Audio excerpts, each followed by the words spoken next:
Hi friends, welcome to Satya's Lifestyle channel. இன்னைக்கு நம்ம பார்க்க போற ரெசிபி வந்து ஒரு ஸ்வீட் ரெசிபி தான் பார்க்க போறோம். தீபாவளிக்கு பண்றது ஈஸியா பண்ணலாம் இந்த ஸ்வீட். ஒரு 10 to 15 மினிட்ஸ்ல ரெடி பண்ற மாதிரி குயிக்கா ஈஸியா பண்ற மாதிரி உள்ள ஸ்வீட் தான் இன்னைக்கு பார்க்க போறோம். கீ மைசூர் பாக் தான் பார்க்க போறோம். இதை எப்படி பண்ணலாம்ன்றதை பார்க்கலாம். இந்த கீ மைசூர் பாக் பண்றதுக்கு நான் வந்து 1 கப் வந்து கடலை மாவு எடுத்திருக்கேன். 1 கப் கடலை மாவுக்கு நான் 3/4 கப் வந்து சர்க்கரை எடுத்திருக்கேன். நீங்கள் 3/4 கப்லேருந்து 1 கப் வரைக்கும் எடுத்துக்கலாம், ஈக்குவலாகவும் எடுத்துக்கலாம். ரொம்ப இனிப்பு நிறையா இருக்கிற மாதிரி இருந்ததுன்னா சர்க்கரை இருந்ததுன்னா நான் 3/4 கப் எடுத்திருக்கேன். நீங்கள் வந்து லைட்டாக தான் இதில் ஸ்வீட் இருக்குது அப்படின்னு நினச்சா 1 கப் எடுத்துக்கலாம், ஈக்குவலாக எடுத்துக்கலாம். 1 கப் வந்து நெய் எடுத்திருக்கேன். நெய்யை வந்து நான் உருக்கி எடுத்திருக்கேன். ஃபஸ்ட்டு வந்து ஒரு ஹாஃப் வந்து நான் இதில் சேர்த்துக்க போகிறேன். மீதி ஹாஃப் வந்து நம்ம கிளறும் போது கொஞ்சம் கொஞ்சமாக சேர்த்துக்கலாம். நான் இதில் ஒரு ஹாஃப் வந்து சேர்த்துக்கிறேன். இதை நல்லா நம்ம மிக்ஸ் பண்ணிக்கலாம். இந்த லம்ஸ் எதுவும் இல்லாமல் நல்லா ஃபைனாக இதை மிக்ஸ் பண்ணணும்.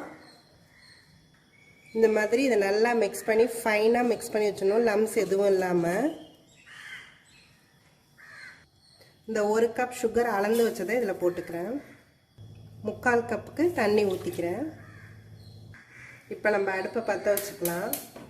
இது வந்து ஒரு கம்பி பாதம் வர வரைக்கும் இது வந்து நல்லா கொதிக்கட்டும். இந்த சக்கரை பாகு கொதிக்கிறதுக்குள்ளார நம்ம இதில் வந்து கீ அப்ளை பண்ணி வச்சிடலாம். எந்த ட்ரேயில் நம்ம பண்ண போகிறோமோ அதில் நல்லா கீ அப்ளை பண்ணி வச்சிடலாம்.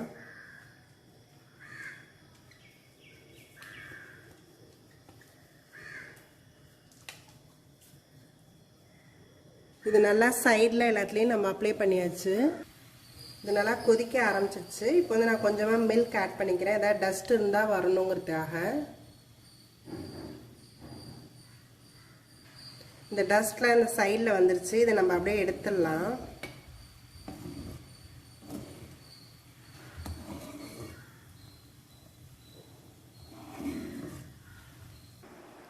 இதில் கொஞ்சமாக நம்ம ஏலக்காய் தூள் போட்டுக்கலாம். இது வந்து இப்போ 1 ஸ்ட்ரிங் கன்சிஸ்டன்சியில் இருக்குது. இதுதான் நம்மளுக்கு பதம். இப்போ வந்து நம்ம இந்த மாவை வந்து இதில் ஆட் பண்ணிக்கலாம்.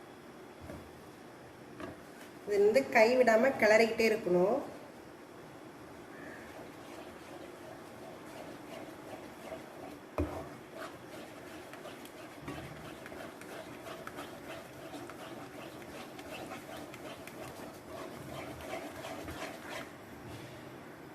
இப்போ நம்ம கொஞ்சம் கொஞ்சமாக கீ ஆட் பண்ணிக்கலாம். இது வந்து இந்த கீயை எடுக்க தான் நம்ம சேர்க்கணும். இன்னும் கொஞ்சம் ஆட் பண்ணிக்கலாம். இது இப்போ எல்லாம் சேர்ந்து வந்துருச்சு. இந்த மாதிரி ஒட்டாமல் வர வரைக்கும் தான் இதை நம்ம கிளறணும். இதெல்லாம் சேர்ந்து இப்படி திரண்டு வந்துச்சுன்னா இது ரெடி ஆயிடுச்சுன்னு அர்த்தம். இதை வந்து நம்ம இப்போ அந்த பிளேட்டுக்கு ட்ரான்ஸ்ஃபர் பண்ணிடலாம். இது இப்போ அந்த பிளேட்டில் நம்ம ட்ரான்ஸ்ஃபர் பண்ணிடலாம் எல்லாத்தையும்.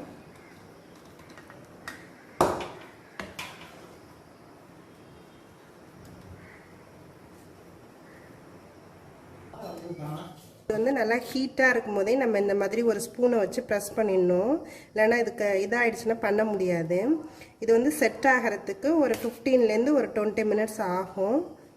இதை அப்படியே விட்டுறலாம். இது நல்லா கூல் ஆகட்டும், அப்புறமா நம்ம பீஸ் போடலாம். இது இப்போ கூல் ஆகிடுச்சு. நம்ம வந்து இதை பீஸ் போட்டுடலாம்.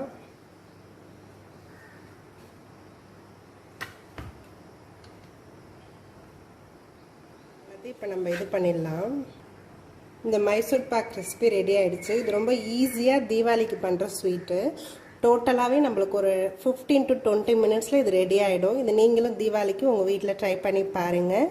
என்னோடய வீடியோஸ் எல்லாத்தையும் பாருங்கள். மறக்காமல் எங்கள் சேனலை சப்ஸ்கிரைப் பண்ணுங்கள். தேங்க்யூ ஃபார் வாட்சிங்.